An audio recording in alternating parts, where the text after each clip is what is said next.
Patuloy ang kampanya ng pamahalaan laban sa mga tax evaders. Sa Quezon City, 4 na tindahan ng construction supply ang sinampulan ng BIR dahil sa hindi pagbabayad ng tamang buwis. Yan ang balitang tinutukan ni George Bandola. Ipinasara ng Department of Finance at ng Bureau of Internal Revenue ang 5 tindahan ng construction supply sa Quezon City dahil sa hindi pagbabayad ng higit sa 5 milyong pisong value-added tax mula noong Enero ng kasalukuyang taon. Bukod dito, inaalam pa ng BIR ang kabuuang tax liabilities ng AR VTUG Trading noong nakarang taong 2012 din.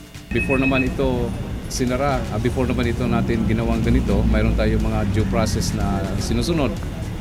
They were advised to improve their yung deklarasyon sa kanilang VAT returns at saka yung kanilang payment.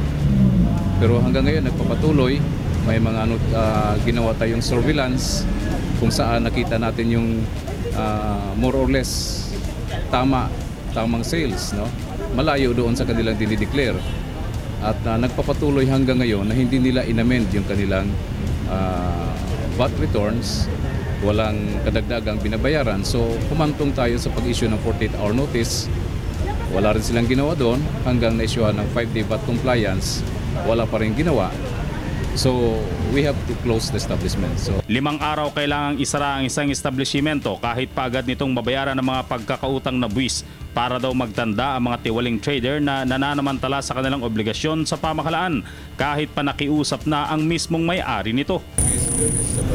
Kasama pa ang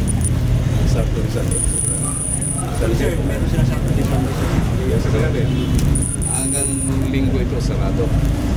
Kahit bayaran natin bukas, kaya next day we will implement the closure for 5 days. Mandatory yun.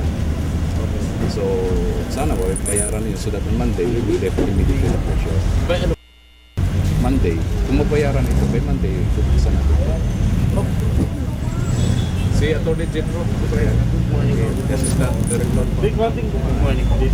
Lumalabas sa sinadyang hindi dineklara ni VTUG ang totoong kita ng kanyang mga construction supply stores. Noong nakarang taon daw, halos 82% ng kita nito ang itinago sa mata ng BIR habang halos 79% naman sa panimula ng taong 2013.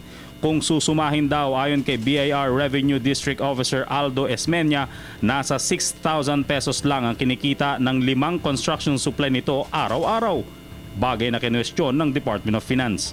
Para sa Telebisyon ng Bayan, George Bandola.